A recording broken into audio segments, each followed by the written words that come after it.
자, 오늘은 창세기에서 하나님을 만나다 주일마다 살펴보고 있는 창세기 강의 19번째 시간입니다. 이 중에서 아브라함의 이야기만 놓고 본다면 오늘 보시는 창세기 22장은 아브라함과 관련된 10번째 말씀이라고 할 수 있고, 또한 아브라함의 이야기의 마지막 장면이라고 할 수 있습니다. 물론 이후에도 아브라함이 아내 사라의 죽음을 슬퍼하며 막벨라 굴을 구입하는 그러한 구절도 나오고, 아들 이삭의 아내를 찾기 위해서 이제 엘리에셀을 보내는 그러한 장면도 있지만, 이 모든 말씀은 어디까지나 개인적이고 사적인 일이라고 할 수 있고, 믿음의 조상 아브라함으로서의 공식적인 이야기는 이제 오늘의 말씀으로 마무리된다라고 보시면 좋습니다. 여러분, 그렇다고 한다면 이 말도 많고 탈도 많았던 아브라함의 인생은 어떠한 그러한 모습으로, 어떠한 이야기로 대미를 장식하게 되는 것일까요? 우리 본문 말씀 가운데 먼저 22장 1절의 말씀을 보시면 22장 1절 말씀에 그 이후에 하나님이 아브라함을 시험하시려고 그를 부르시되 아브라함아 하시니 그가 이르되 내가 여기 있나이다. 하나님께서 무엇 하시려고 아브라함을 부르셨습니까? 시험하시려고 그를 부르시되. 그러게 오늘 함께 살펴보시는 이 창세기 22장 말씀 전체를 묶어줄 수 있는 하나의 툴이 있다라고 한다면, 하나님께서 아브라함을 테스트하시는 시험의 시간이 되었다는 것입니다. 학기말이 되어지면 그동안 배웠던 내용들을 잘 숙지했는지 마지막 파이널 시험을 보듯이 하나님은 아브라함의 마지막 행보로서 시험이라고 하는 것을 선택하셨습니다. 성도 여러분, 여러분은 학창시절에 시험 보는 것을 좋아하셨습니까? 시험 시간 어떠셨습니까? 전 이상하게 시험 당일날만 되면 아랫배가 살살 아프고 맥박이 막 뛰는, 전형적으로 공부 안 하는 사람들의 특징이 저의 모습 속에 있어서 시험을 좋아하지 않는 저로서는 오늘 말씀의 1절 말씀부터 별로 마음이 좋지를 않았습니다. 아니, 하나님, 믿음도 성적순이고 우열반이 있는 것입니까? 그리고 하나님, 사람들의 모든 속마음까지 감찰하시고 그 마음의 중심을 다 아신다라고 하시면서 아브라함의 믿음과 신앙을 정말 모르시기에 시험하시겠다는 것입니까? 죄송합니다. 똥인지 된장인지 꼭 찍어보셔야지 아시겠습니까? 저는 그래서 이 시험하시는 말씀을 읽다가 제가 시험에 들 뻔했는데요.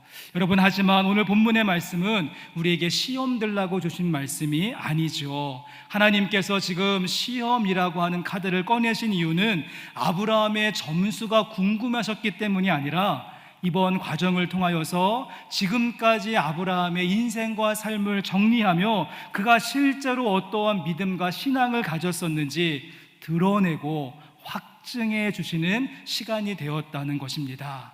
한마디로 오고 가는 여러 세대 가운데 아브라함을 믿음의 조상으로서 공식화 시켜주시는 장면이 오늘 말씀의 시험의 내용이었습니다.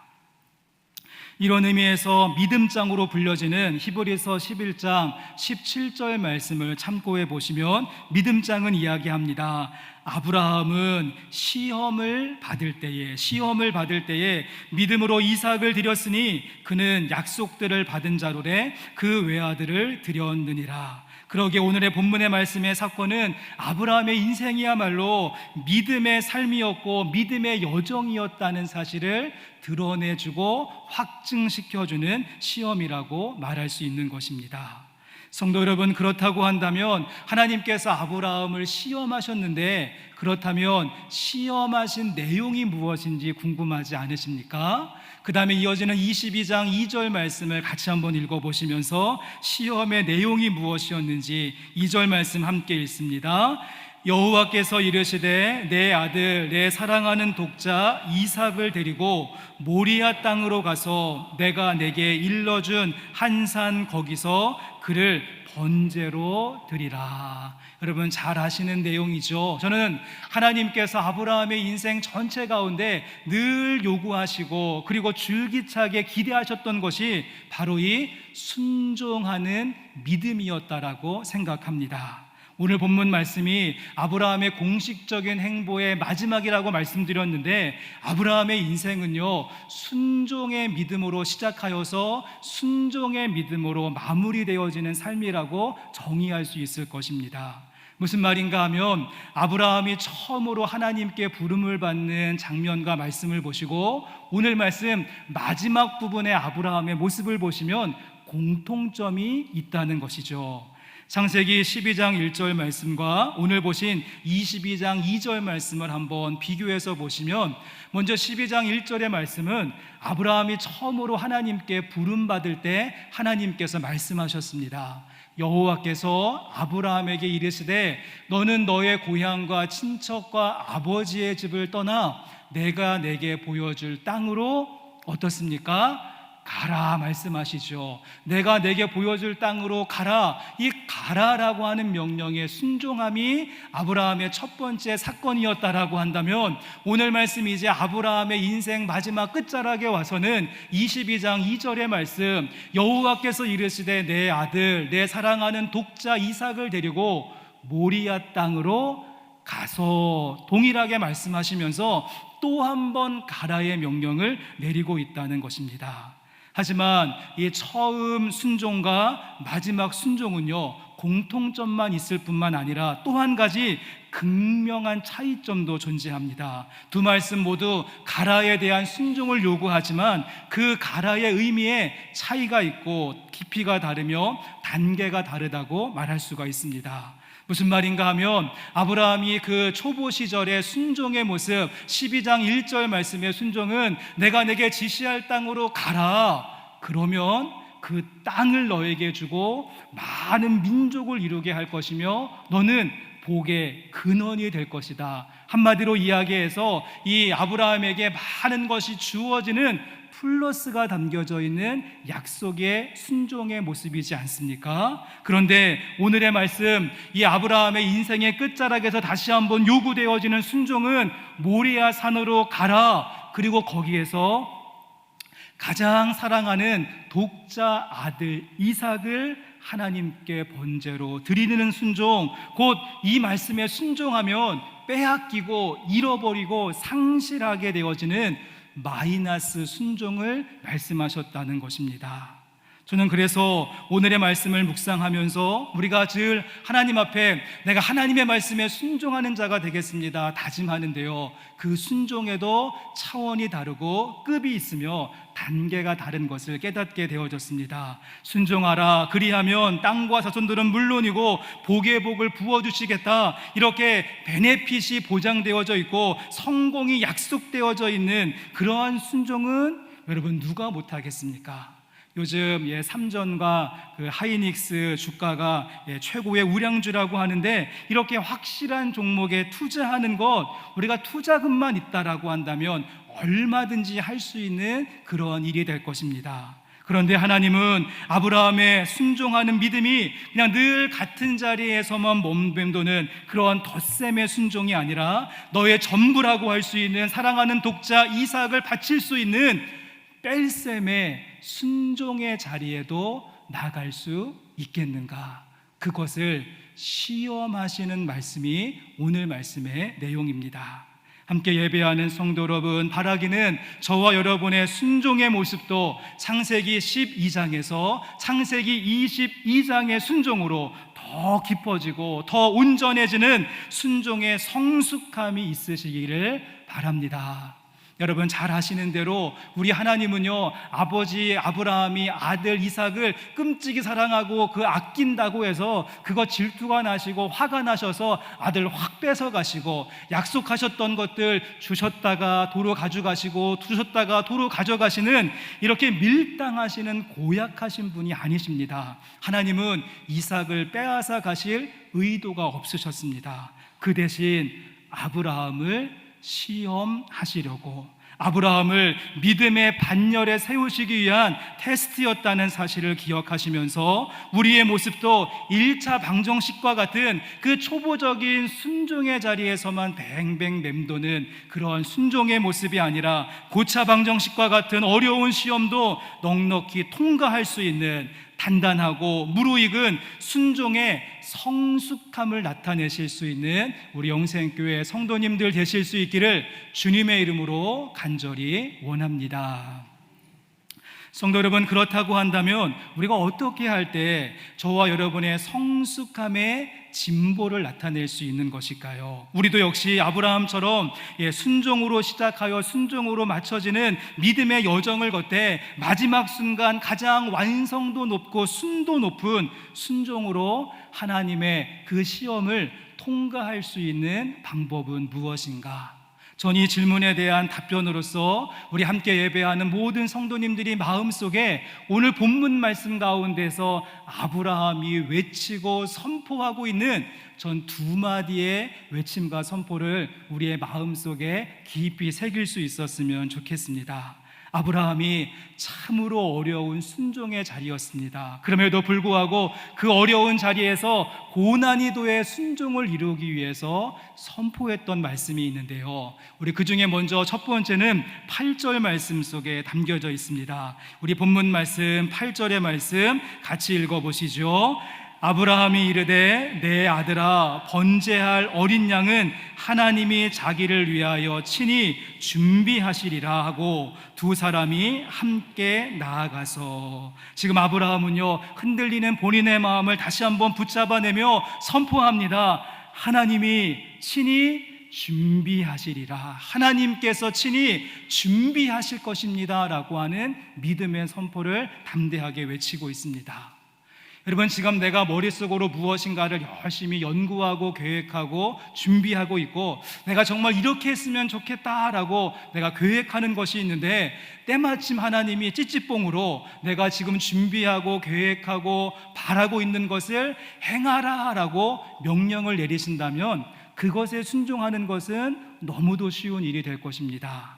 그런데 내가 지금까지 한 번도 생각해 보지 않은 일이고 꿈에도 나오지 않을 법한 하나님께서 아이고 설마 그렇게 하시겠어? 도저히 납득이 되지 않는 내용을 명령하실 때, 오늘 말씀 가운데 아브라함의 케이스가 바로 그런 케이스였는데요, 그런 것을 요구하실 때 온전하게 순종한다는 것 얼마나 어렵고 힘든 일이 되겠습니까?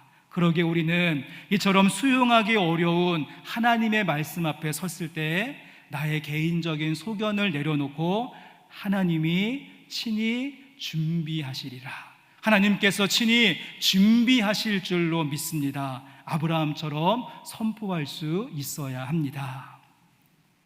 전이 아브라함이 외쳤던 이 한마디, 하나님이 자기를 위하여 친히 준비하시리라, 전이 이 긴 문장을 우리가 압축하고 요약하고 꽉 뭉치면은 딱 한 단어, 로드십이라고 하는 말로 바꿀 수 있다라고 생각합니다. 로드십. 우리가 하나님을 주님이라고 부르고 기도할 때도 주여 주여 주여 주여 삼창하시고 기도하는데, 이 주님이라고 하는 말을 영어로 하면 로드라고 하는 말이 되고요, 또한 이스라엘 백성들이 바벨론 포로 이후에 하나님을 아도나이라고 부르게 됩니다. 근데 이 아도나이라고 하는 용어도 영어로 옮기면 로드라고 하는 말이 됩니다. 그러기에 로드십이라고 하는 말은 하나님께서 내 삶의 주인 되십니다, 내 삶에 있는 모든 일들이 하나님의 뜻대로 이루어지기를 바랍니다 고백하고 선포하는 것이 로드십의 의미가 될 것입니다. 그럴 때 우리는 도저히 수용할 수 없는 일들, 이해가 되지 않는 것들, 용납이 되지 않는 말씀 앞에서도 하나님이 친히 준비하시리라, 로드십을 외치고 선포하며 더 깊은 순종의 자리에 서게 될 줄로 믿습니다. 유명한 기독교 변증가인 C.S. 루이스가 쓴 책 가운데 스크루테이프의 편지라고 하는 책이 있습니다. 아마 이 책을 읽어보신 분들도 많고 책의 제목만 들어보신 분들도 많으실 텐데, 이 스크루테이프의 편지가 어떤 책인가 하면, 이 스크루테이프는요, 이 사탄과 악마 계통에서 잔뼈가 굵은 베테랑 사탄입니다. 이 베테랑 사탄, 그 스크루테이프가 이제 막 사탄 사역을 새롭게 시작하려고 하는 초보 사탄, 그의 조카인 웜우드에게 인간들을 어떻게 공략해야지 우리의 하수인을 만들 수 있는 것인가, 사탄이 사용하는 다양한 악한 방법들을요 31통의 편지에 담아서 보내준 책이 이 책입니다. 31통의 편지 가운데 여러분 21번째 편지에 보면은요, 인간을 타락하게 하는 전략 가운데 하나로서 이 스크루테이프가 자신의 조카 워머드에게 이야기하기를, 끊임없이 사람들로 하여금 모든 것이 내가 주인이다, 내가 주인이다, 이러한 생각을 끊임없이 주입시키라고 이야기를 합니다. 땅바닥에 떨어져 있는 장난감부터 시작해서 내 장난감, 내 옷, 내 자동차, 내 집, 점점 범위를 넓히다 보면 그 사람은 언젠가는 하나님마저도 내 하나님이라고 주장하면서 하나님조차도 내 호주머니 속에 넣고 내가 주물럭주물럭 거리는 지경에까지 이르게 된다라고 말합니다. 오늘도 예배의 자리에 나오신 성도 여러분, 기대하고 바라기는 우리도 오늘 함께 예배하는 이 자리가 오너십, 나의 주인의식을 내려놓고 로드십, 우리 주님의 주인의식을 새롭게 할 수 있는 예배의 시간 될 수 있기를 원합니다. 우리가 살고 있는 세상에서는요, 이 오너십이 강한 사람, 악착 같은 주인의식이 높은 사람이 성공하고 출세할 수 있을지는 모르겠지만, 더 깊은 순종을 요구하는 믿음의 세계에서는 로드십, 그래서 주인의식이 필요한 줄로 믿습니다. 여러분의 속주머니 속에 있는 여러분 이 지갑 한번 대답을 해보시죠. 내 것입니까? 주님의 것입니까? 한번 대답해 보시겠습니까? 요거는 제 거고요. 여러분 속주머니에 있는 여러분의 지갑, 여러분 이거 내 것입니까? 주님의 것입니까? 답해 보시죠. 누구 것입니까? 주님의 것이라고 말씀하신 분들은 오늘 설교를 끝나고 봉헌 시간을 한 번 더 가지려고 합니다.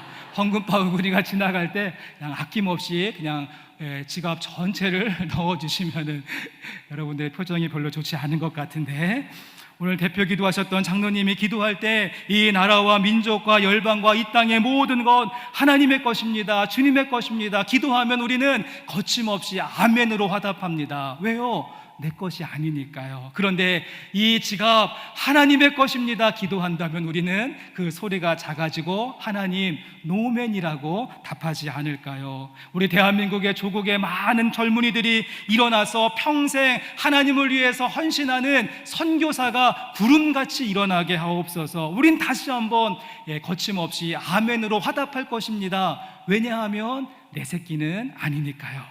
우리가 익산시 전체를 통째로 묶어서 하나님께 올려드리는 것은 쉽게 할 수 있지만, 지금도 아직 11조를 결단하지 못하는 이유가 있다면 내 안에 있는 주인의식이 주님의식을 삼켜버렸기 때문일 것입니다. 오늘 말씀 가운데 아브라함이 독자 이삭을 제단에 결박하고 칼을 들을 수 있었던 것은 이 아들 하나님의 것입니다. 주님 의식이 있었기에.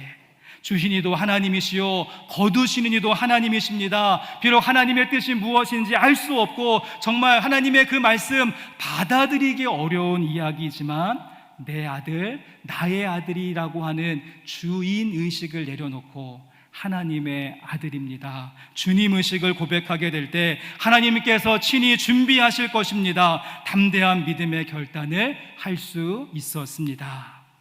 자, 이러한 관점을 가지고 본문 말씀을 계속해서 보시면 이 아브라함의 로드십, 그 주님 의식을 뒷받침해주는 구절이 또 한 구절이 있는데요, 말씀을 조금 올라가셔서 5절 말씀 한번 보십시오. 5절 말씀은 이제 하나님의 말씀에 순종하기 위해서 모리아 산으로 가던 그 일정 가운데 아브라함이 이렇게 이야기합니다. 5절 말씀 같이 읽으시죠. 이에 아브라함이 종들에게 이르되 너희는 나귀와 함께 여기서 기다리라. 내가 아이와 함께 저기 가서 예배하고 우리가 너희에게로 돌아오리라 하고.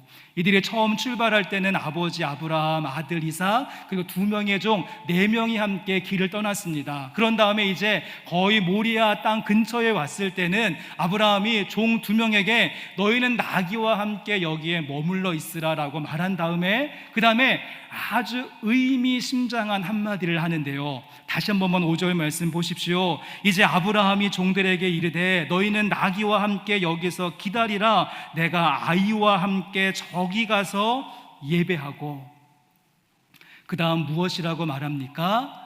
우리가 너희에게로 돌아오리라 하고, 말이 됩니까? 우리가 복수형을 쓰고 있습니다. 가서 자신의 아들을 번제로 드리면은 혼자 돌아오는 것이 맞는데, 아브라함은 나 혼자 돌아올 것이 아니라 우리가 돌아오게 될 것이다 라고 말씀하고 있습니다. 그래서 이 부분에 대하여서 히브리서 11장 19절 말씀은 이렇게 해석을 했습니다. 히브리서 11장 19절인데요, 그가 하나님이 능히 이삭을 죽은 자 가운데서 다시 살리실 줄로 생각한지라, 비유컨대 그를 죽은 자 가운데서 도로 받은 것이니라. 즉 아브라함이 이렇게 순종할 수 있었던 것은 내가 이 이삭을 죽인다라고 할지라도 하나님께서 살리실 것이다라고 하는 부활 믿음이 있었습니다. 하나님이 하신다라고 하는 로드십이 있었던 것이죠. 여러분, 그렇습니다. 아들 이삭이 아버지라고 부르면서, 아버지, 불과 나무는 여기 준비되어졌는데 번제할 어린 양은 어디에 있습니까? 아들의 질문을 받았을 때 그 아버지 아브라함이 뭐라고 할 말이 없어서 애둘러 대답한 말이, 하나님이 친히 준비하신다, 얼렁뚱땅 대답했던 말이 아니었습니다.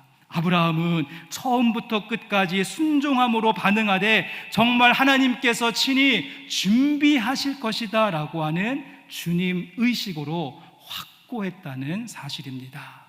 전 개인적으로 오늘의 말씀을 묵상하면서 하나님의 명령을 듣고 그 다음날 아침에 바로 일찍 일어나서 떠날 채비를 하고 있었던 아브라함의 손길을 묵상하면서 부엘사바에서부터 모리아까지 무려 3일 길을 걸어가는 그 걸음이 전혀 흔들림이 없었던 아브라함의 발걸음을 묵상해 보았을 때, 무엇이 이토록 그 아브라함으로 하여금 즉각적인 순종이 가능하게 했는가? 그때 제 귀에 들려왔던 작은 읊조림의 소리가 있었는데요, 저는 아브라함이 그 자신의 집에서의 마지막 날 밤을 보내면서 또한 그 3일 길을 걸어가는 그 여정 속에 계속해서 끊임없이 반복적으로 고백하고 외쳤던 말이 있는데, 주님 의식 로드십, 주님 의식 로드십, 주님의 것입니다, 주님이 하십니다, 주님이 친히 준비하십니다, 우리는 함께 돌아올 것입니다.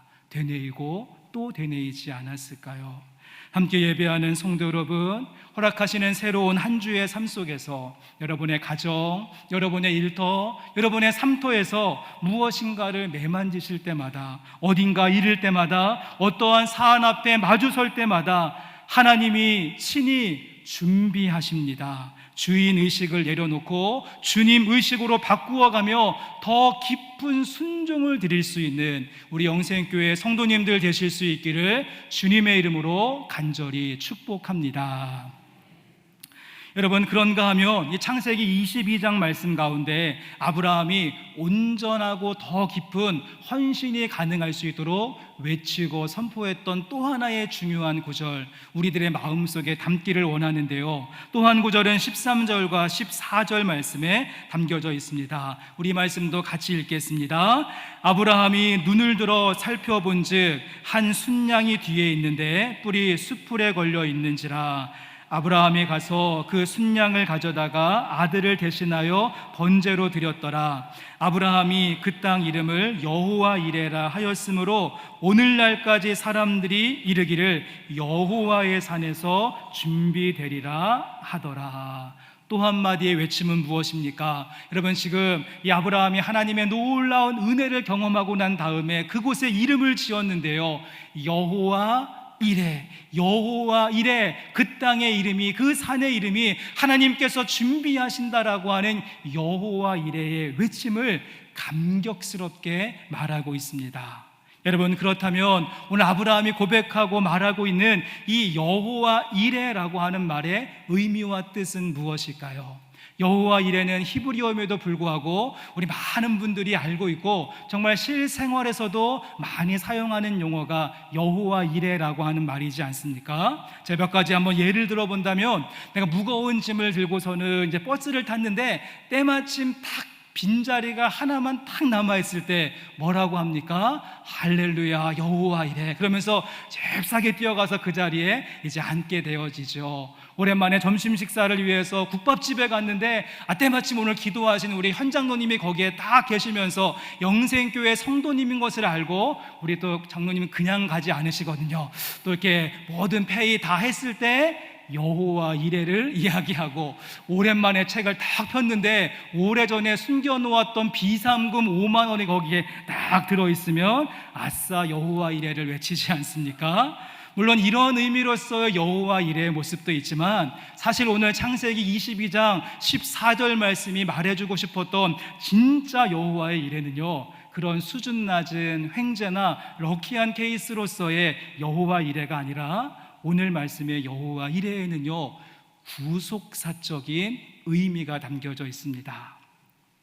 다시 한번 말씀 보시면, 아브라함이 그 땅 이름을 여호와 이레라 하였으므로 오늘날까지 사람들이 이르기를 여호와의 산에서 준비되리라. 여러분, 아브라함은 그 땅의 이름을 여호와 이레라고 부르고 있고, 그리고 여호와의 산에서 준비된다라고 말합니다. 여호와의 산에서 국밥이 준비되고 비상금이 준비되고 빈자리가 준비될까요? 아닐 것입니다. 여호와의 산에서 준비되었던 것은 무엇이고 누구인가 하면, 나를 위해서 대신 죽고 내 자식 새끼를 위해서 대신 죽는 어린 양이 준비된 모습을 보면서 여호와 이레라고 이야기했습니다. 그 땅을 여호와 이레라고 이야기했는데 어떤 땅인가 하면, 내가 죽어야 하는 땅이었고 내 자식을 죽여야 되는 그 땅이었는데, 나를 위해서 내 자식을 위해서 누군가의 자식이 대신 죽은 그 땅을 여호와 이레라고 말씀하고 있습니다.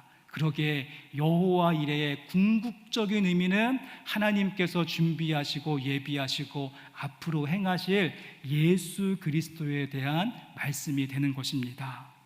오늘 본문의 말씀인 창세기 22장 말씀을 보시면, 그래서 독자라고 하는 말이 참 여러 번 나옵니다. 내 아들, 내 사랑하는 독자 이삭을 데리고 모리아 땅으로 가라. 내 아들, 내 독자까지도 아끼지 아니하였으니 내가 이같이 행하여 내 아들, 내 독자를 아끼지 아니하였은즉. 계속해서 의도적으로 창세기 말씀은 독자라고 하는 말을 쓰는데, 제가 지난주 말씀에 말씀을 드렸죠. 노래까지 불러드렸습니다. 아브라함의 아들 몇 명이었습니까? 믿음의 조상 아브라함은 7명의 아들이 아니라 정확하게는 8명의 아들이라고 말씀을 드렸습니다. 그러기에 오늘 말씀에 나오는 이삭을 독자라고 부르는 것은 맞지 않습니다. 8명의 아들 가운데 1명이었습니다. 그럼에도 불구하고 지금 계속해서 창세기 기자가 의도적으로 독자라고 하는 말을 반복하는 것은 이 내러티브를 통하여서 예수님을 드러내고자 하는 의도가 있습니다. 비록 구약의 말씀이고 창세기의 한 구절이기는 하지만, 독생성자 예수 그리스도에 대한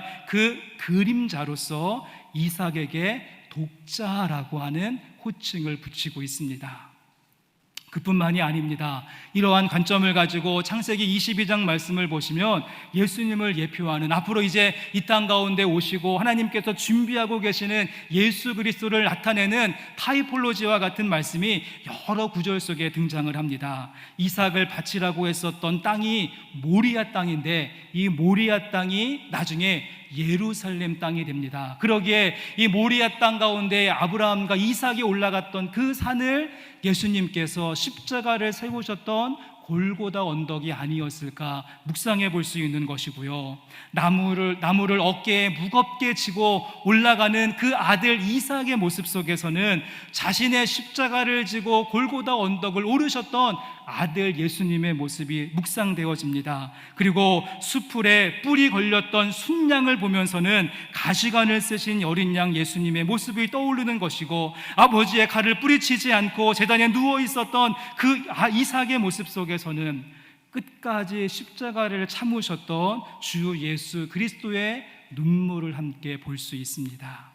성도 여러분, 그러기에 우리가 창세기 22장 말씀을 읽고 구약의 말씀임에도 불구하고 독생성자 예수 그리스도의 십자가, 골고다 언덕, 순종의 모습을 보지 못한다면, 또한 이 모든 일을 준비하신 하나님 아버지의 사랑을 우리가 보지 못한다라고 한다면, 이 말씀에서 가장 중요한 것을 잃어버리는 일이 될 것입니다. 그래서 이 모든 은혜를 경험했었던 아브라함은요, 오늘 말씀 마지막 부분에 와서 그곳 이름을 아브라함의 순종, 자신의 순종하는 모습, 내 믿음을 뽐내고 자랑하기 위한 아브라함의 순종, 아브라함 샤마라고 그곳에 이름을 붙이지 않고 여호와께서 예수 그리스도를 준비하신 곳입니다. 여호와 이레라고 하는 이름을 붙이고 부르게 되어졌습니다. 리차드 도킨슨이라고 하는 무신론자가 이 말씀을 보면서 맹렬하게 비판을 했습니다. 아니, 어떻게 신이고 하나님이라고 하는 사람이 자기 아들을 바치는 광신을 요구할 수 있는가? 괴물 같은 하나님의 아동학대이며 비대칭적 권력구조에서 발생한 핍박이다. 도덕도 윤리도 인권도 그 무엇 하나 찾아볼 수 없다. 무신론자가 아주 신랄하게 비판을 하죠. 성도 여러분, 그렇습니다. 자식을 갖다 바치는 거 정말 말도 안 되는 그런 소리겠지만 하나님께서 이런 내러티브를 통하여서, 이런 스토리라인을 통하여서 우리에게 말씀하시고 싶었던 것은, 그래, 아들을 갖다 바치는 거 말도 안 되는 일인데, 그렇다면 내가 너희들을 위해서 내 사랑하는 아들 독자 예수 그리스도를 십자가에 내어준 것은 말이 되는가? 그것은 이해가 되는가라고 질문하고 계십니다. 하나님은 지금 자식을 요구하는 무지막지한 신처럼 여겨지는 그 모습을 감수하시면서까지 여호와 이레 속에 담겨져 있는 예수 그리스도의 순종과 하나님 아버지의 사랑을 보여주셨다는 사실입니다. 그러기에 오늘 말씀의 가장 핵심과 키포인트는 하나님께서 아브라함에게 너 나 얼마나 사랑하는지 너 아들 바치는 모습을 통하여서 증명해 보아라, 그것을 확인하시기 위한 테스트의 시간이 아니라 내가 정말 사랑하는 독생성자 예수 그리스도를 너희에게 주겠다라고 하시는 그 마음을 좀 알아줄 수 없겠니 물어오시는 하나님의 마음이 담겨져 있는 본문 말씀입니다. 그러게 우리는 오늘 말씀을 묵상하시고 오늘 말씀을 살펴보시면서 무리한 요구를 하시는 하나님의 모습을 보는 것이 아니라 그 아브라함의 모습 속에서 하나님 아버지의 모습을, 순종하는 이삭의 모습 속에서 예수 그리스도의 모습을 발견해야 될 줄로 믿습니다. 그럴 때 우리는 그 사랑과 그 순종과 희생을 배우면서 우리 또한 예수님께서 순종하시면서 십자가 먼저 가셨기에 우리도 나에게 허락하신 십자가 지고 오늘도 더 깊고 더 온전한 순종의 모습으로, 억지로의 순종이 아니라 자발적인 순종 가능한 줄로 믿습니다. 이제 말씀을 마무리하겠습니다. 오늘 말씀의 맺은 말로 창세기 22장 12절 말씀을 마지막으로 보기를 원합니다. 창세기 22장 12절 말씀에 사자가 이르되 그 아이에게 내 손을 대지 말라, 그에게 아무 일도 하지 말라, 내가 내 아들 내 독자까지도 내게 아끼지 아니하였으니 내가 어떻습니까? 내가 이제야 하나님을 경외하는 줄을 아노라. 이제야 알게 되어졌다. 제가 오늘 창세기 22장 말씀 전체를 품고 있는 툴이 시험이라고 이야기했는데, 아브라함은 파란만장한 인생 살았고 오르락 내리락 참 많았고 말도 많고 탈도 많은 그 인생이었지만 마지막 순간에 이제야 내가 하나님을 경외하는 줄을 아노라. 믿음의 조상으로서 손색 없는 자리에 설 수 있었습니다. 이 과정 속에는 하나님이 친히 준비하시리라 로드십을 고백하는 아브라함의 선포가 있었고, 그 땅 이름을 여호와 이레라 하리라 예수님을 발견하는 말씀이 있었음을 기억하시면서 저와 여러분의 모습도 오늘도 내일도 변함없는 더 깊은 순종의 모습으로 주님 앞에 서게 될 때 우리 주님께서 여러분의 새로운 한 주의 삶 속에 친히 준비하시는 여호와 이레의 예비하심으로 함께 하실 줄로 믿습니다.